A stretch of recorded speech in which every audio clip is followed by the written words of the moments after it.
Halo guys, welcome to Auto Booster. Dan di video kali ini kita akan mereview mobil yang chassisnya dipakai di berbagai macam merek, yaitu Wuling Almas.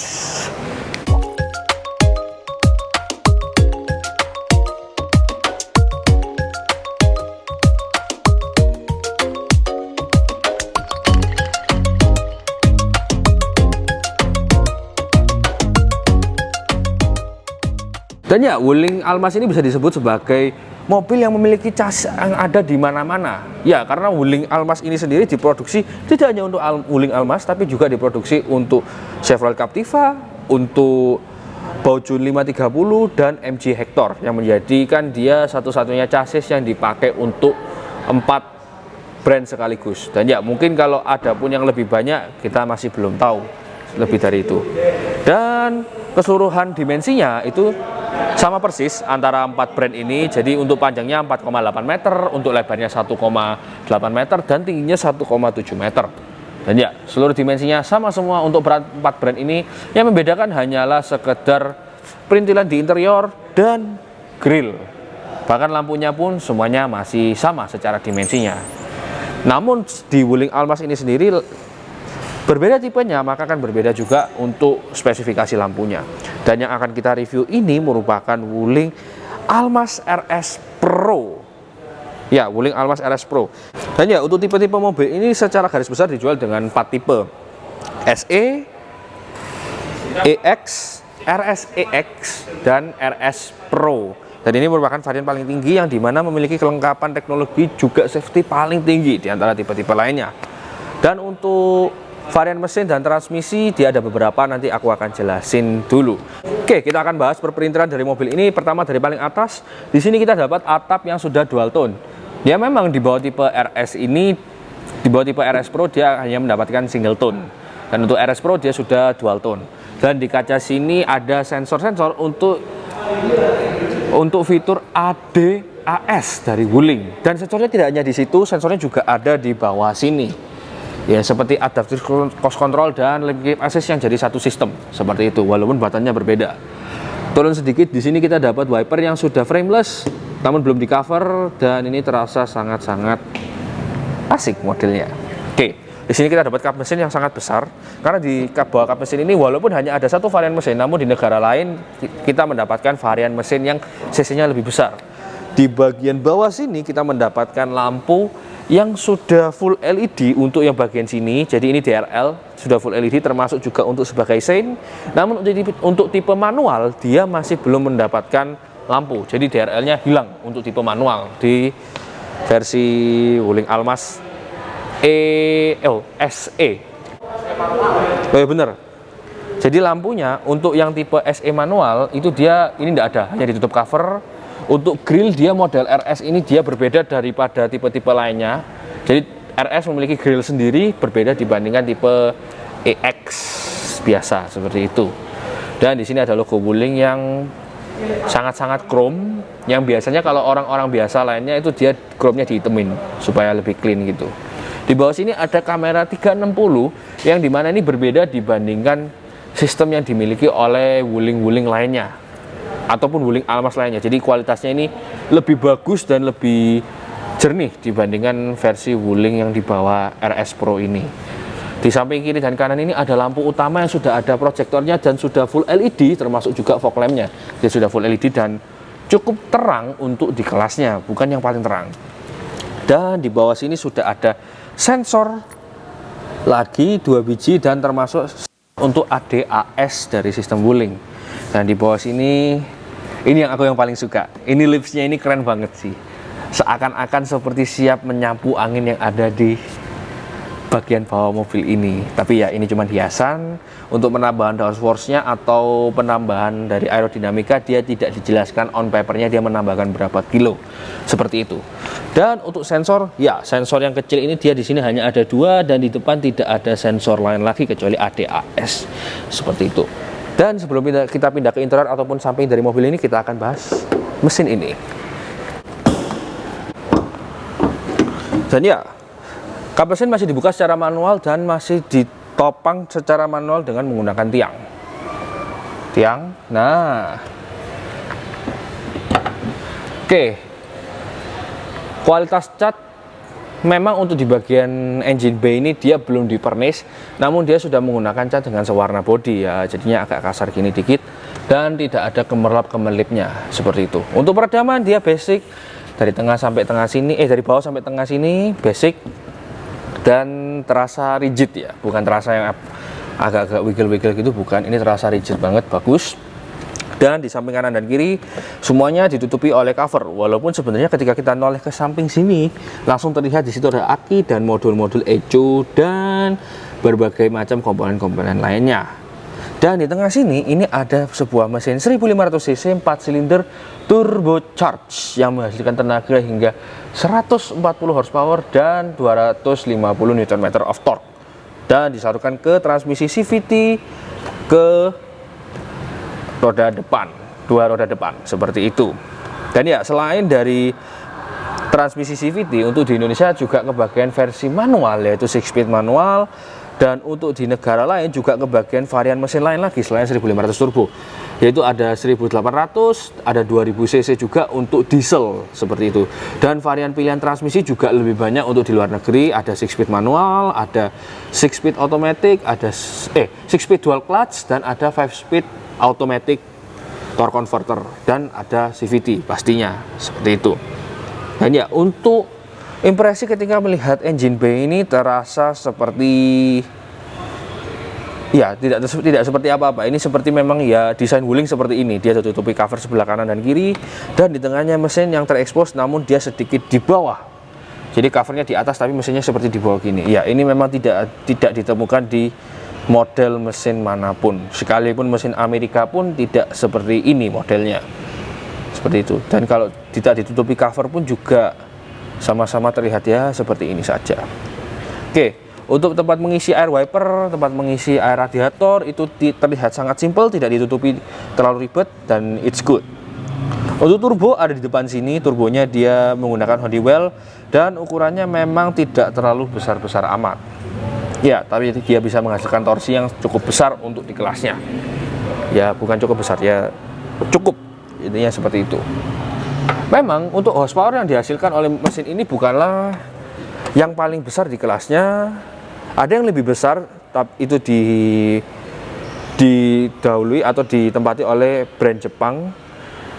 Tapi ya begitu. Memang mobil ini sejatinya tidak ditakdirkan untuk mengejar horsepower, tapi ditakdirkan untuk mengejar lifetime yang lebih panjang. Dan ini yang aku paling suka. Kapasinya bisa ditutup tanpa harus dibanting. Oke, kita akan beralih ke bagian samping. Di sini kita mendapatkan sebuah fender yang masih ciri khas SUV urban dengan adanya lekukan-lekukan, dan ada side fender berbahan plastik hitam, sangat-sangat SUV. Dan di sini kita mendapatkan sebuah velg yang desainnya ini tidak seperti velg apapun. Menurut aku pribadi ya, desainnya sangat-sangat unik sendiri, walaupun tidak seunik seperti brand Korea. Jadi dia unik tapi masih cenderung main aman. Dan untuk velg ini dia berukuran ring 17 dengan ban 215/60 R17, dan di depannya di dalamnya sudah ada independent suspension di depan maupun di belakang. Seperti itu.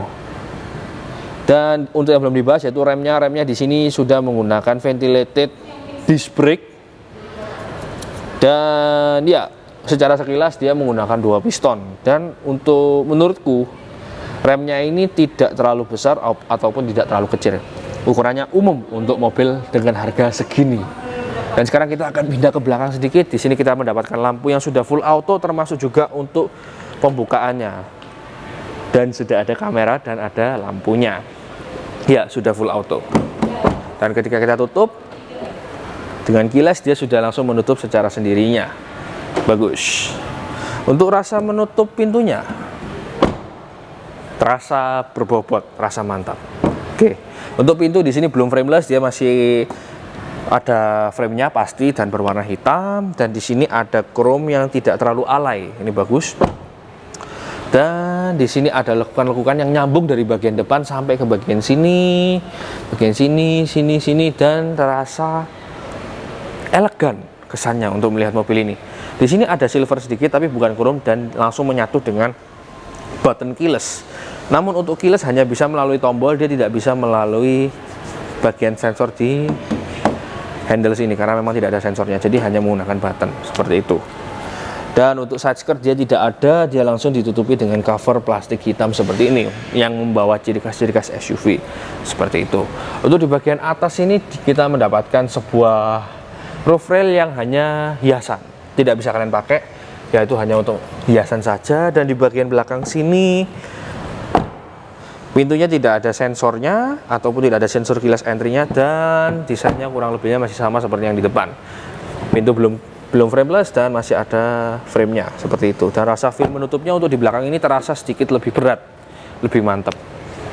Dan di belakang sini ada kaca yang nyambung, seakan-akan nyambung dengan bagian belakang, padahal enggak. Ini dia terpisah dan kacanya ini agak kecil, tidak sebesar di kelas-kelas lainnya seperti itu.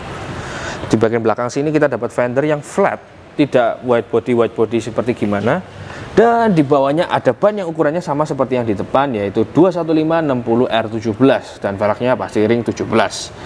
Dan yang surprisingly di sini belakangnya sudah menggunakan rem cakram. Namun untuk e-brake-nya dia menggunakan trommel yang ada di dalam sini. Jadi remnya sudah cakram dan di dalamnya masih ada trommel.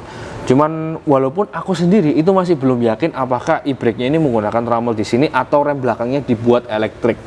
Itu yang aku masih belum yakin. Jadi kayak kalau kita mau bener-bener mau mastiin ya, dia e-brake-nya menggunakan rem drum atau menggunakan kaliper, itu kita memang harus bongkar semuanya untuk kita pastikan isinya itu bagaimana. Ya, tapi kita cuma review mobil, kita bukan mekanik mobil. Untuk suspensi belakang dia sudah individual, dan ya untuk per dan suspensi dia terpisah, tidak menjadi satu bagian seperti itu. Oke, kita akan pindah ke bagian belakang. Bagian belakang sini di atap kita dapat antena shark fin yang dimana itu bagus. Karena kenyataannya di tahun 2022 ini ada aja mobil yang ternyata belum pakai shark fin. Tapi mobil ini sudah menerapkannya dan itu bagus. Di bagian sini kita mendapatkan spoiler yang menjadi satu bagian dengan pintu, termasuk juga untuk bagian samping sini. Asik ya modelnya ya. Dan untuk di sini sudah ada high mount stop lamp dan kacanya polos. Tidak ada defogger sepertinya untuk di bagian belakang sini. Tapi ya kenyataannya saya sendiri pun juga nggak pernah pakai defogger untuk di Indonesia. Dan di sini sudah ada wiper yang belum frameless tapi sudah di coverin. Dan di sini kita mendapatkan pintu yang sangat besar. Yes, besar sekali. Yang dimana kanan kirinya sudah ada lampu yang full LED, yang dimana ini berbeda dibandingkan tipe EX. Ya, untuk tipe EX dia belum full LED, sedangkan di sini sudah full LED seperti itu. Ya, kecuali bagian bawah sini. Bagian lampu yang menyala di sini dan di sini dia belum LED. Tapi yang di sini, yang di bagian atas ini dia sudah full LED. Dan di tengah ini dia tidak ada lampunya, hanya ada black piano panel. Seperti itu. Di bagian bawah sini kita mendapatkan kamera dan akses membuka keyless. Namun tidak ada button untuk mengunci mobilnya.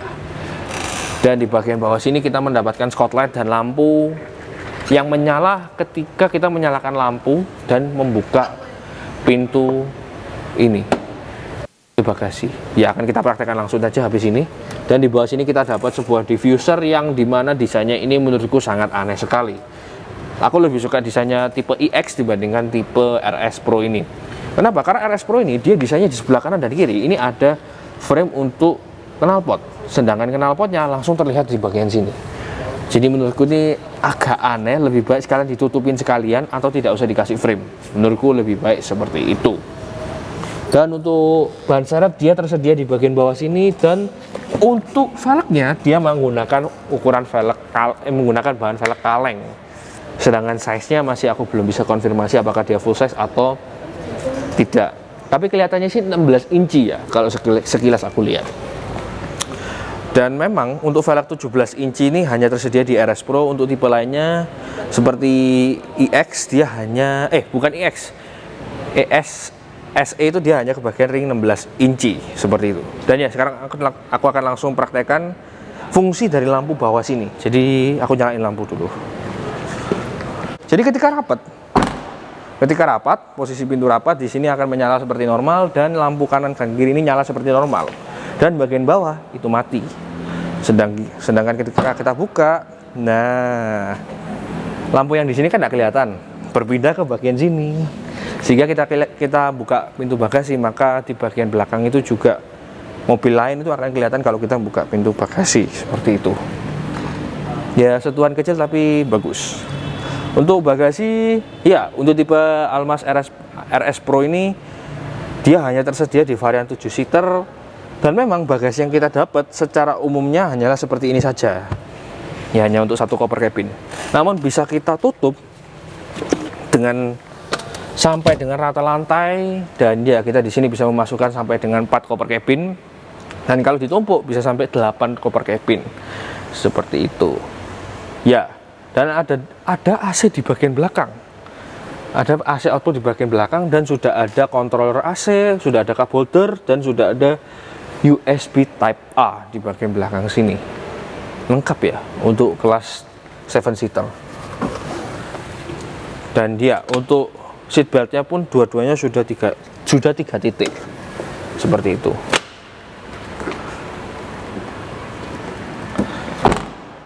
Ya, untuk di kap bensin dia tidak ada spesifikasi apa-apa kecuali penggunaan minimal RON dari BBM yang dipakai. Dan di sini hanya dituliskan minimal RON 92, atau kalau di Indonesia berarti minimal menggunakan Pertamax. Tidak disarankan menggunakan Pertalite, namun kalau kalian isi Pertalite, ya mobilnya jalan cuman sangat-sangat beresiko untuk rusak. Seperti itu.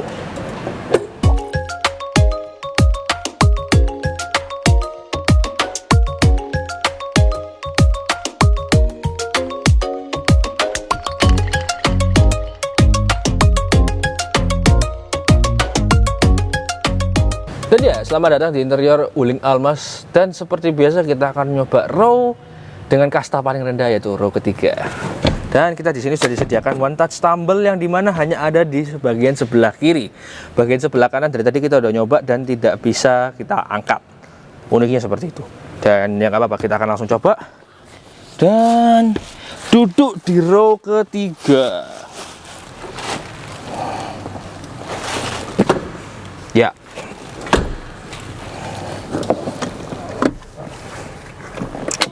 Duduk di row ketiga ini terasa sangat-sangat sempit, tapi row tengah masih bisa dimajukan walaupun dengan tidak mudah.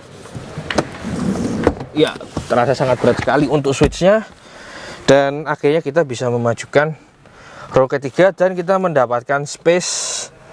Dengan posisi tegak kita mendapatkan space segini atau sekitar 5 cm, yang pasti lebih dari 4 jari ya.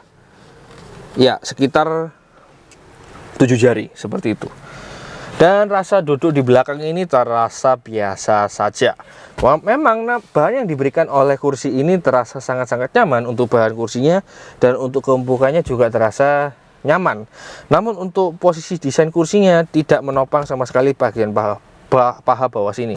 Jadi ini hanya didesain untuk anak kecil saja. Untuk senderan kepala dia bisa dinaikkan. Nah, dan sedikit mendapatkan kenyamanan di bagian belakang sini. Oke, perintilan yang ada di bagian belakang sini. Untuk headliner dia warnanya nyambung dengan yang di depan, yaitu warnanya putih-putih itu. Di sini kita dapat jendela, kita dapat output AC dengan controller, dan kita dapat cup holder dan charger di bagian kanan. Seperti itu. Untuk seatbelt kita mendapatkan 3 titik. Dan untuk kebetulan seatbeltnya ini dia dikunci. Dan kita harus mengeluarkan dari kunciannya, dan baru kita pakai.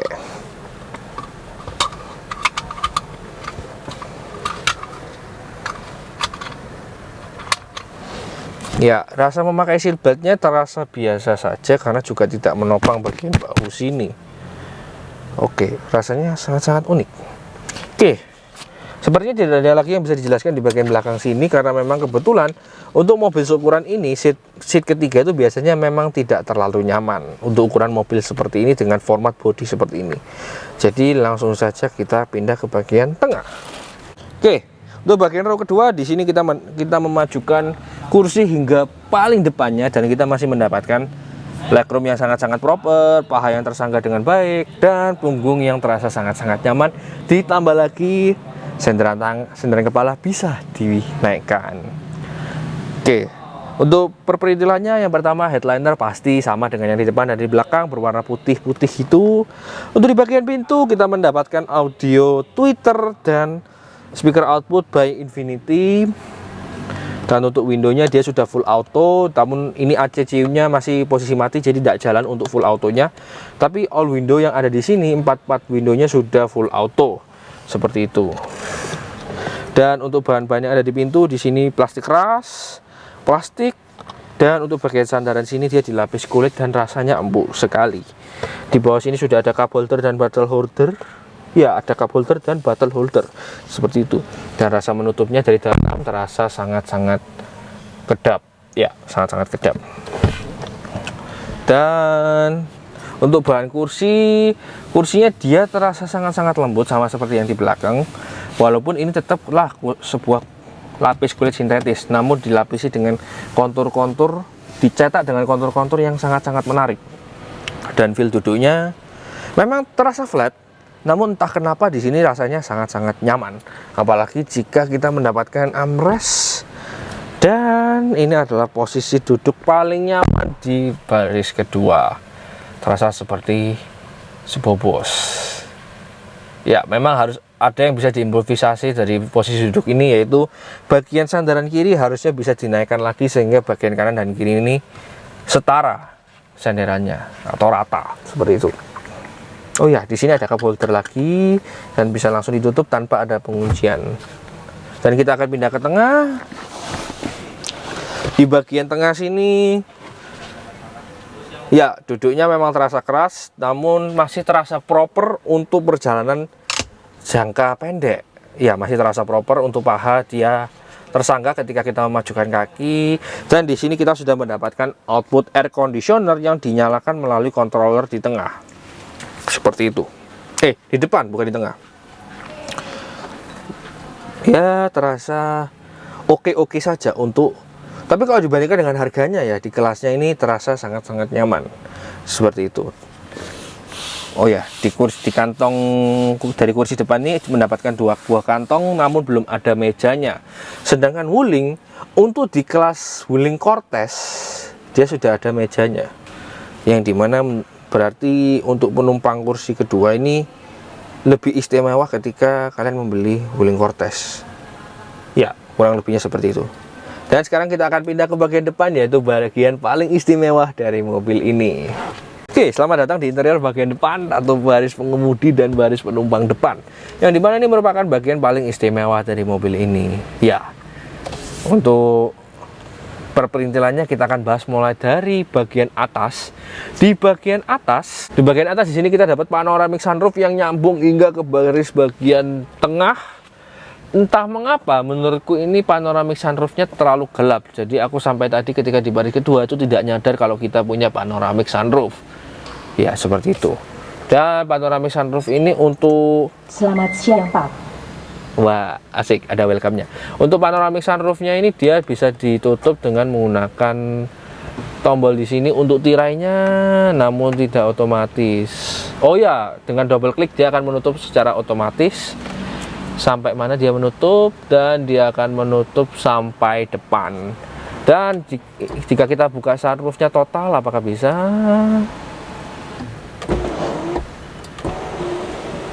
Wah, dan ini membawakan kesan yang sangat terang. Ya, harus dibuka secara manual ya, ditahan terus gitu. Ya, sebaiknya dikasih button yang lebih otomatis ya, jadi tidak perlu menahan secara terus-menerus. Dan di bagian sini kita mendapatkan lampu LED yang sangat-sangat soft di sini. Dan kita mendapatkan tempat kacamata yang dilapis dengan bahan-bahan soft.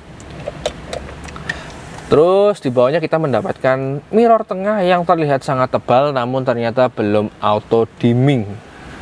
Ya, masih diatur secara manual, dan di belakangnya ada sensor-sensor ADAS untuk sistem Wuling seperti itu.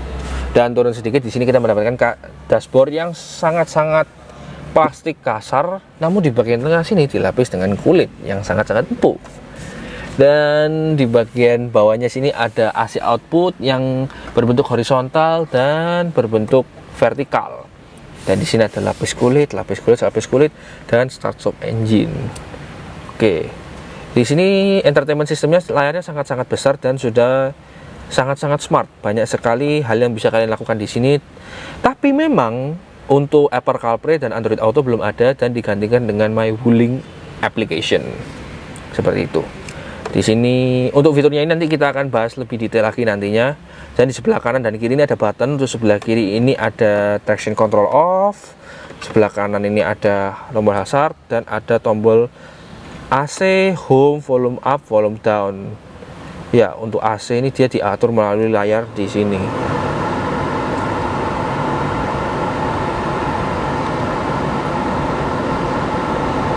Ya, cara mematikannya tetap harus melalui program dan kita tutup. Ya, walaupun aku sendiri kurang menyukai sistem yang seperti ini ya, tapi ya namanya kemajuan teknologi, jadi kita coba saja. Dan di bawah sini sudah ada wireless charging yang dimana hanya bisa digunakan ketika posisi mesin menyala, seperti itu. Dan di sini ada controller transmisi CVT, P, R, N, D, dan D manual, dan S. Dan S-nya di dalam manualnya. Untuk pedal shift di mobil ini masih belum ada, dan untuk overdrive masih di mobil ini belum ada. Seperti itu. Di bawah sini kita mendapatkan dua cup holder yang belum ada illuminationnya, dan sudah ada rem parkir elektrik, auto hold, lock dan unlock mobil, dan parking sensor, dan rear fan atau rear air conditioner, seperti itu. Nah, di sini sudah ada armrest yang tidak bisa maju mundur, namun bisa dibuka, dan dalamnya sedalam kira-kira 1 lengan seperti ini. Cocok untuk memasukkan tisu ataupun HP kalian ke dalam sini, seperti itu. Dan beberapa perintilan lainnya, glove box sudah soft opening. Ya, glove box sudah soft opening dan di dalamnya belum dilapisi apa-apa. Cuman plastik dan tidak ada tombol-tombol ataupun USB apapun itu. Dan kita lanjut ke bagian perintilan di pintu. Di pintu di sini kita dapatkan tweeter lagi dan speaker output. Dan surprisingly audio ini sangat-sangat enak. Ya, memang Infinity ini merupakan divisi bawahnya dari Harman Kardon, dan memang kualitas audionya memang sangat-sangat bagus, tapi memang belum ada mid untuk di mobil ini. Dan subwoofer itu aku lupa menjelaskan, subwoofer itu juga ada di bagian bagasi. Jadi total mobil ini memiliki 9 audio output. Untuk bass dia main, untuk vokal dia main, tapi untuk midnya dia masih belum main karena memang belum ada outputnya. Dan untuk perintilan yang ada di pintu, bagian atas keras, bagian sini keras, bagian handle keras, bagian handle pembuka sini keras. Namun untuk bagian sandaran pintu dia sudah sangat-sangat empuk. Untuk window sudah full auto, dan termasuk juga untuk up-nya dia sudah full auto. Di bawah sini sudah ada cup holder dan bottle holder sama seperti yang di belakang. Dan rasa menutupnya entah mengapa di sini sedikit lebih berat dibandingkan yang di belakang. Secara angle-nya dia kurang enak sih menurut aku ya. Oh, tapi oke, kalau ditutup dari yang angle tengah sini dia masih oke, seperti itu. Dan sekarang kita akan bahas apa yang ada di setir ini. Setir ini dilapisi oleh kulit synthetic leather dan terasa nyaman. Bukan yang paling nyaman, tapi terasa cukup nyaman terutama untuk cruising. Di sini untuk Almas RS Pro, di sini banyak sekali tombol karena memang untuk sistem ADAS-nya dia sangat-sangat komplit, termasuk lane keep assist, lane departure warning, dan auto brake dan auto start, seperti itu. Dia sangat-sangat lengkap, hingga tombolnya juga ada di bagian sebelah kanan sini, seperti itu. Dan untuk tombol media dia basic, di sini ada voice command, ada source, ada volume, ada next and previous track, ada mute, ada apa tuh, menarik telepon dan menutup telepon. Dan di sebelah kiri dia ada kontrol-kontrol untuk cruise, termasuk untuk jarak menentukan jarak yang kita mau, seperti itu. Sangat lengkap di sini, hingga sampai di sebelah kanan juga ada tombol lagi, yaitu yang pertama di sini ada tombol penutup mirror, ada pengatur mirrornya yang di dalam ini, dan juga ada pengaturan lampu. Jadi lampunya bisa naik maupun turun. Ya, lampu utamanya bisa naik dan bisa turun. Kita bisa atur secara manual. Sangat asik. Dan di sini ada lampu untuk instrumen cluster, dan ada juga lane departure warning saja. Ya, tapi memang untuk ADAS untuk tipe Wuling RS ini, RS Pro ya, dia ini bisa belok secara sendirinya, namun tidak sampai tikungan tajam. Jadi hanya untuk tikungan yang kira-kira sekitar 15-25 derajat saja, tidak sampai yang 180 derajat seperti itu. Untuk yang di bagian roda ya, bukan bagian setir sini, seperti itu. Tidak terlalu besar sih ya, biasa-biasa saja sih. Menurut aku begitu. Dan ya, sekarang kita akan beralih membahas dua layar yang ada di sini. Oke, untuk di bagian home, di sini kita dapat controller AC, telepon, musik, radio, kamera 360, pengaturan, kontrol kendaraan, navigasi, jux atau aplikasi musik dan chat. Ketika kita geser, di sini langsung responsif, namun tidak bisa kembali ke kiri.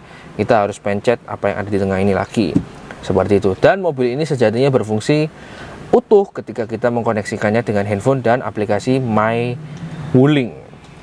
Untuk aplikasi My Wuling kita bisa download di sini, barcode-nya di sini, dan nanti akan langsung memberikan link kalian untuk bisa connect ke aplikasi My Wuling, bisa melalui ini kabel ataupun dengan koneksi USB atau kabel. Oke, kita akan kembali ke aplikasi yang ada di sini. Hah? Mending kita mempraktekkan sekarang My Wuling ini. Nanti toh. Yes, oke. Oke, pertama di sini kita ada controller AC. Kontrol AC ada mode juga untuk hujan, segar, sejuk, dan langit. Dan ini sangat berpengaruh dari setiap modenya untuk memberikan aromatik ataupun suhu yang berbeda. Di sini sudah ada pemilihan arah semburan yang lengkap sampai dengan defogger. Dan untuk AC juga lengkap, namun di sini harus dengan tidak perlu ACCU on, dia sudah bisa mengatur hembusan AC walaupun ada sedikit lag-nya. Namun lag-nya ini sudah jauh better dibandingkan versi-versi sebelumnya atau versi-versi di bawah ini, di bawah Wuling RS Pro. Ini sekarang dia sudah jauh lebih responsif dan dimatikan dengan tombol yang ada di sini, seperti itu. Dan kita coba nyalakan lagi, dia sudah ada ionnya, bisa di low-kan ataupun di high-kan. Dan ketika kita tombol sini, dia langsung ke navigasi, tombol sini dia ke radio, tombol sini ke AC lagi, dan tombol sini ke musik yang harus dikoneksikan ke Bluetooth. Dan ini ada kamera 360 yang jauh lebih jernih dibandingkan versi sebelumnya. Hati-hati tripodnya kena pintu.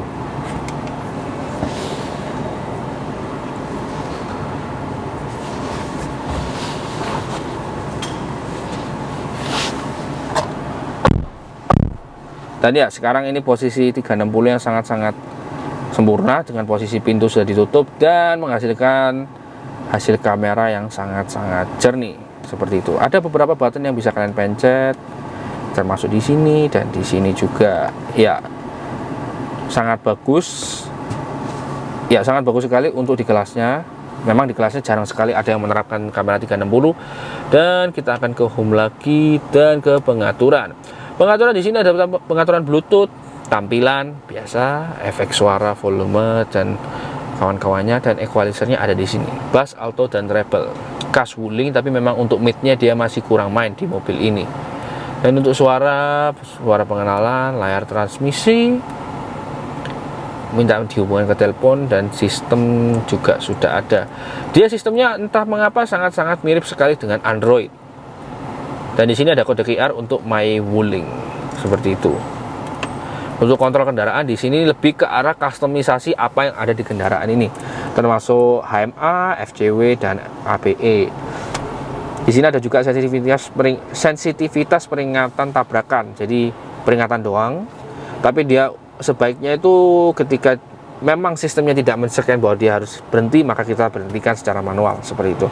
Sudah ada lane departure warning, terus kepekaan juga, terus peringatan, termasuk getaran setir pengemudi.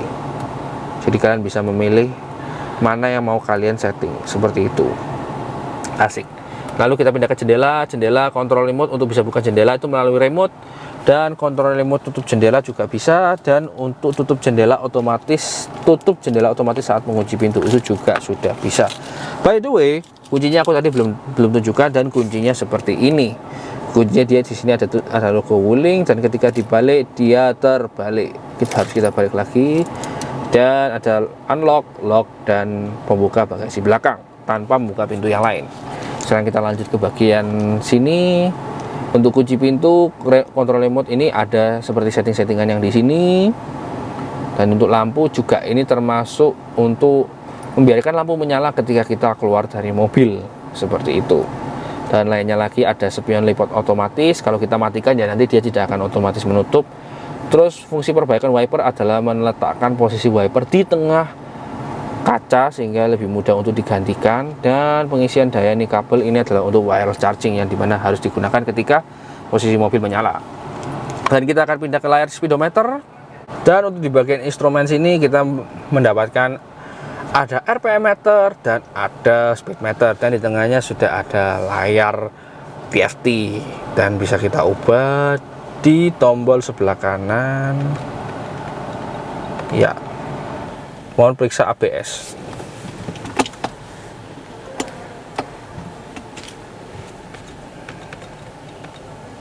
Ya, karena memang minta untuk di starter, maka kita akan langsung starter mobilnya.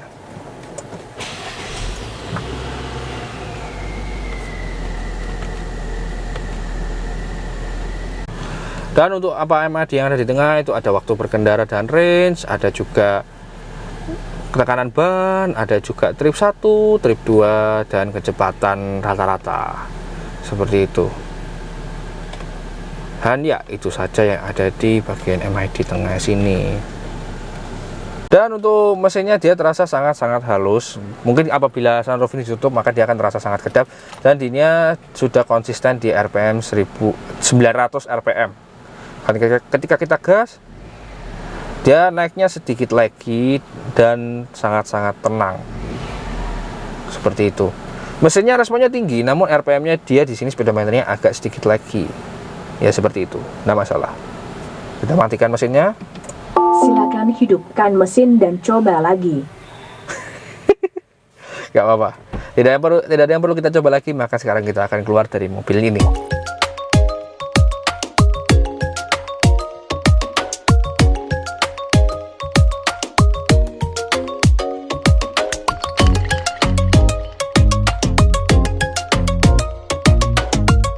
Hey guys, welcome to interior dari Wuling Almas, dan kita kali ini akan test drive karena kita dapat unit test drive-nya. Dan langsung saja kita start. Selamat siang Pak Customer Wuling Blast. Wah, sudah kas, dia sangat-sangat halus dan di video, dan langsung saja kita isi bensin. Tapi isi bensinnya di mana ya bro ya? Di Tegal Sari. Tegal Sari, walaupun aku belum tahu tapi tidak apa-apa, nanti coba aja.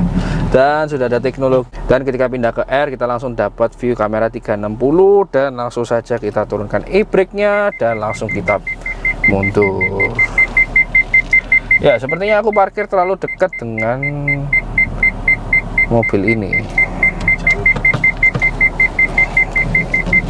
Feel setirnya terasa sangat-sangat enteng karena ini sudah menggunakan electronic parking brake. Electronic stability control. Electronic parking brake. Electronic ini apa? Power steering. Kok parking brake? Stability. Salah, stability control lek pas ngebut itu stability control. Power steering. EBS, electronic power steering. Oh ya, di video kali ini kita ditemani sama Bro Made di baris kedua. Halo. Thank you bro sudah nemenin kita untuk unit test ini. Hah? Sapaan buat viewer apa? Apa ya? Kita nggak punya sih. Cuman hai gitu doang. Hai sobat Uto. Kita harus bikin itu ya. Dulu rasa kita punya ya, salam Uto rasanya ya. Rasanya. Ini TP ke arah TP atau ke arah polisi ini? Ini nanti sebelum polsek langsung belok kiri. Sebelum polsek belok kiri. Oke, ini posisi sekarang berada di D dan tangki mendekati kosong, yang dimana ini berarti posisi kerangka mobilnya mendekati paling ringan seperti itu. Dan untuk CVT-nya ini entah mengapa terasa berbeda dibandingkan versi di bawah RS. Di sini dia terasa lebih responsif dan lebih menyenangkan untuk dikendarai. Padahal ini baru mode D, belum mode S. Ini kiri. Kiri ya. Dan ini ekonya nyala. Dan ini ekonya nyala. Ekonya nyala. Sip.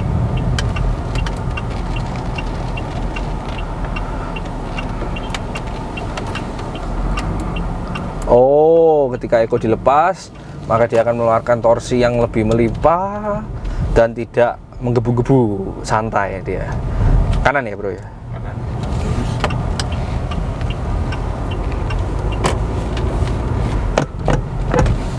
Untuk klakson terasa satisfying, dan memang ada jarak sedikit di antara klakson dengan airbag, dan ini batunya dia ada kerasa jarak sedikit tapi tidak masalah, itu better daripada terlalu mepet.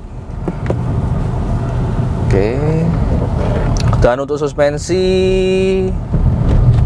ya langsung aku nggak kelihatan ya kalau aku pakai sun visor. Dan untuk suspensi dia terasa kiri. Oh iya, ini pom bensin. Kita masuk pom bensin dulu baru kita kasih reviewnya. Dan aku terasa di sini dimana stability control masih menyala dan menahan spin dengan baik. Yang dimana tadi ada kan di awal ketika kita mengeluarkan torsinya, dan stability control bisa dibilang masih bagus.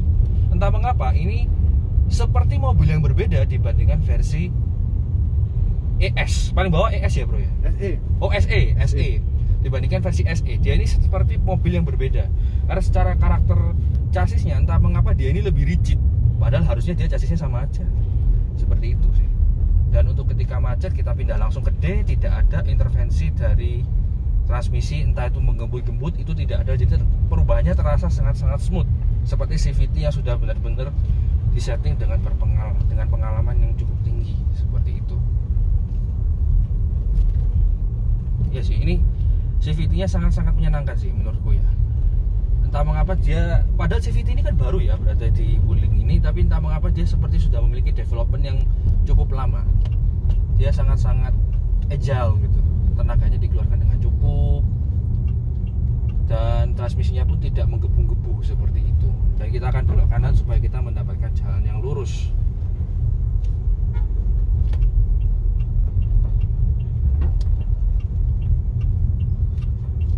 Kalau event Wuling di sirkuit belum ada ya bro ya? Masih belum ada sih. Belum ada ya. Harusnya kalau ini ada di sirkuit, ini bagus ini. Tapi kalau di sirkuit berarti si nyetir harus pembalap, nggak boleh orang sembarangan. Harus profesional. Harus profesional. Ada sih, kalau di grup DS ada sih, sing memang di basicnya pembalap. Oke. Kemarin kebetulan aku naik RX-8 sih, dan itu dia memang agile banget. Kalau nggak spin dia nggak suka. Dia suka mobil yang spin-spin.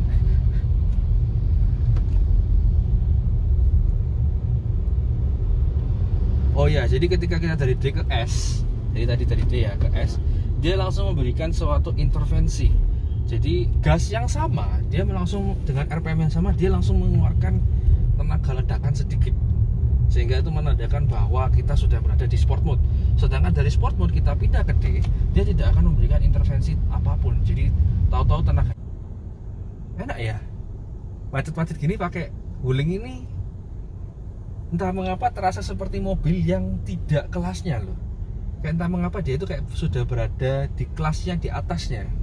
Nyaman, remnya juga tidak memakem-makem gitu. Jadi remnya ini bisa dibilang rem yang termasuk wajar gitu loh. Ketika direm sedikit juga dia ngasihnya sedikit. Ketika direm banyak dia juga memberikan pengereman yang banyak sesuai dengan injakan kaki kita.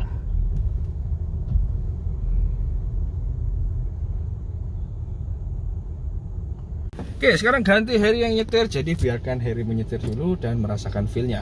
Jangan lupa untuk mirror-mirror silahkan disetting. Wes pas ya. Oke. Ya, kami mau mengucapkan terima kasih kepada Bang Permata yang sudah nyediain tempatnya cuma buat kita nuker seat doang. Thank you Bang Permata. Bang Mandiri. Bang Permata itu tulisannya. Permata. Bang Permata tulisannya. Gimana rasa pengeremannya? Enak. Enak ya? Tidak over banget ya remnya ya.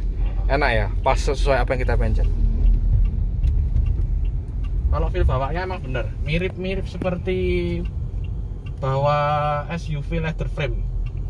Tinggi, posisi pengemudinya tinggi. Padahal ini monokok ya. Padahal ini monokok. Tapi belokannya monokok atau leather frame? Ini monokok. Belokannya monokok ya. Monokok. Sama seperti yang aku feel. Kita ke S. Lebih agresif di S. Lebih agresif ya? Iya. Respon gasnya lebih peka. Respons gas lebih peka. Dan RPM-nya juga mainnya agak lebih tinggi sedikit. Lebih sedikit ya? Iya. Kurang lebih kalau sekarang di 1900-an ya? Hampir 2000 kurang dikit. Hampir 2000 kurang dikit. Jadi bandingan suspensinya dewasa dan enak ya. Setirnya direct, cuma emang tuh rasa kondisi jalannya ini emang ya khas EPS lah. Karena jalannya agak macet, jadi Harry tidak bisa merasakan tarikan seperti yang aku lakukan tadi. Iya, karena jalannya kondisinya ya jam pulang kerja. Kalau macet gini lebih baik di mode D aja, karena untuk mengurangi RPM. RPM-nya bisa ya cuma 1.500, nggak sampai 1.400. Tapi untuk konsumsi BBM-nya dia di sini masih 110 ya, untuk kota-kota ya. Menurut ini 111. 111 ya, Iya, menurut MID-nya. MID ya. Untuk MID-nya ini 111. Ya, so far so good lah. So far so good ya. Dan dari tadi yang terasa itu lebih banyak suara ban dan suara kolong.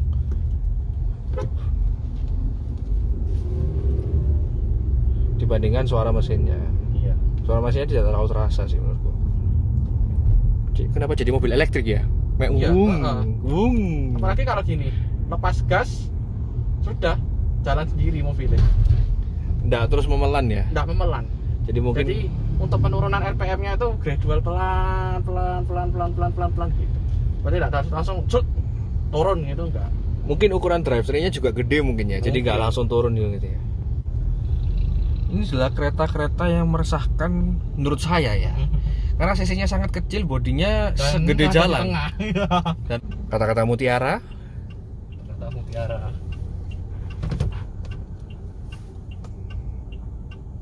Begitu masuk P, langsung electric parking brake-nya aktif. Seperti karena auto hold ya. Kata auto hold. Auto hold. Jadi kita tidak usah menginjak rem dan dia sudah rem otomatis. Daripada masuk D, langsung auto release dia. Tapi kalau kita pencet ininya, maka dia akan ngelock. Seperti itu. Karena jalan ramai kita tidak bisa menguji ADAS, benar. Karena ADAS itu harus posisinya dari 30 lebih ke 0. Iya, 30 lebih. 30 lebih baru kita bisa nolin. Jadi kita belum bisa nguji ADAS-nya. Beresiko juga sih ya untuk kita. Mungkin kalau mau ngetes di jalan tol mungkin. Ya, mungkin nanti kita ke jalan tol kalau kapan-kapan mungkin Wuling ada event kayak itu. Iya. Siapa tahu kita bisa review juga. Tapi yang aku tunggu itu bukan ADAS-nya sih. Yang aku tunggu itu malah sirkuitnya. Sirkuit. Aku malah pengen ngujiin di sirkuit sih. Karena chassisnya ini monocoque. Monocoque itu kan enak di sirkuit. Jadi menurutku tuh harusnya dites di sirkuit ini. Atau kita kemarin sudah melakukan eksperimen SUV masuk track. Ya, jadi kita kemarin itu melakukan eksperimen dengan menggunakan CR-V RM1 2000cc manual dan survive. Malah merek Eropa kemarin malah jegur. Ya, karena ada kesalahan teknis dari pengemudinya. Ya, jadi kesalahan teknis pengemudi dan pengemudinya tidak merawat mobilnya seperti itu. Jadi buat kalian yang pengen turun sirkuit, sebaiknya kalian harus rawat mobil kalian. Seperti itu. Rawat guys mobil kalian itu. Ban jangan beli diskonan. Ya. Ban, rem, suspensi, kaki-kaki itu harus dirawat. Harus kondisi prima. Jadi gimana rasanya kena ground jalan? Enak ya? Enak ya? Enak, nggak perlu double wishbone. Cukup dengan independent McPherson aja sudah enak gitu. Karena kemajuan teknologi suspensi zaman sekarang kan memang beda daripada mobil-mobil jadul. Kalau mobil jadul kamu minta suspensi seperti itu memang harus double wishbone, part-partnya gitu. Dan harus mobilnya pendek, sedan. Ini sekarang mobil SUV dengan ground clearance 200 mm aja sudah bisa menyaingi sedan-sedan zaman dulu.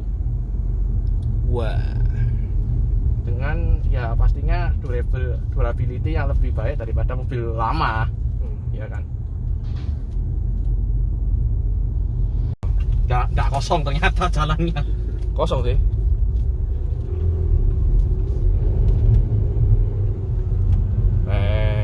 Lagi.